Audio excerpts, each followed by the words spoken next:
Býtu, Dídí. Já. Hvað þetta? Aron, þetta plast. Ég veit, en hvað það að gera hér? Sko, þetta það magna plasti sem einn Íslendingur hendir á einu ári. 47 kíló. Í alvöru? Þetta svolítið mikið. Vissir þú að á hverju ári hendir mannfólk 8 milljón tonnum af plasti í hafið? Vá, ég skil hvað þetta er mikið. Þetta svo stór tala. Já, skoðum þetta betur. 8 milljón tonn eru til dæmis jafn mikið og 8000 varðskip sem eins og íslenska varðskipið Óðinn. Og plast brotnar mjög hægt niður í náttúrunni. Og plastið mengar bara hafið. Það alveg svakalega mikið. En heyrðu, getum við fara að tala heimsmarkmiðin? Við erum að því, ábyrg neysla og framleiðsla. Má bjóða þér pítsu? Já.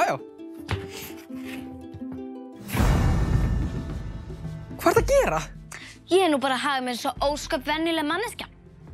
Mannfólk hendur það bil 1/3 af öllu mat sem framleiddur í heiminum og beint í ruslið. Og matarsóun á Íslandi alveg jafn slæm og annars staðar. En mér langaði virkilega í pítsu. Þetta einmitt svo sorglegt, því það svo margt fólk í heiminum sem svangt og langar í mat, en hefur bara ekkert að borða.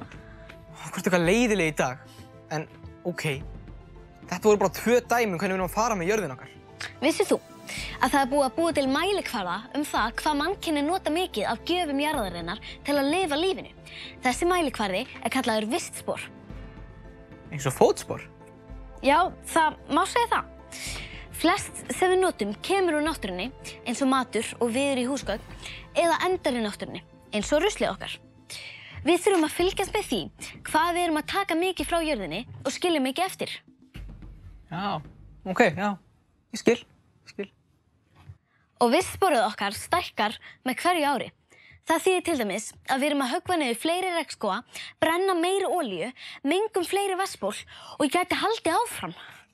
Samkvæmt samtökum sem heita Global Footprint Network þarf núna 1,6 jarðir, sem sagt meira en 1,5 jörð, til þess að standa undir neyslu mannkynsins núna og í framtíðinni, sem þýðir að ef við höldum svona áfram munum við smám saman eyðileggja jörðina.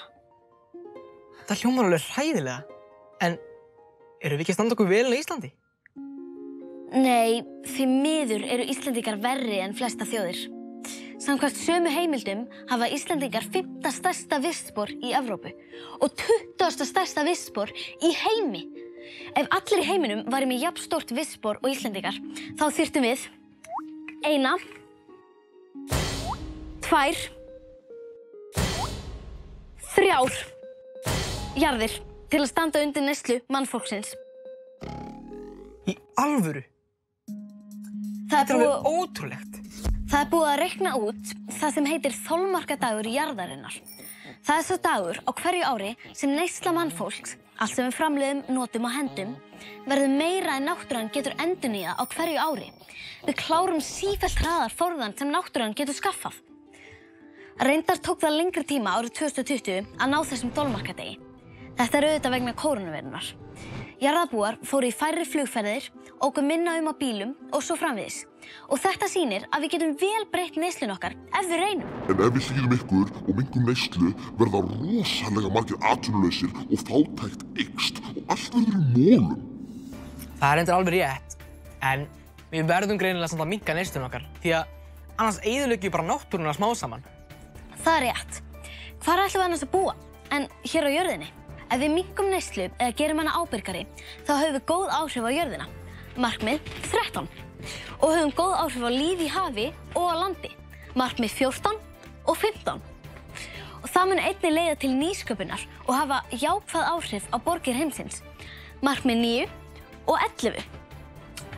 Ein aðgerð væri að henda minni mat. Þá getur framleiðendur til dæmis brugðist við með því að koma mat í sölu á lægra verði í fátækari löndum, sem myndi hafa góð áhrif á markmið 2 og 3. Hvað getum við gert? Við getum gert alls konar. Við getum hægt að henda mat, nýtt hann betur og keypt þannig minni mat og þá getum við notað minna af plasti. Þið getið hjálpað til. Við getum öll hjálpað til.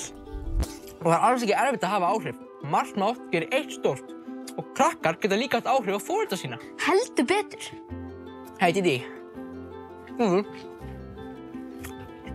Þú veist með? Ertu að borða úrslit? Já, það smá. Ekki henda.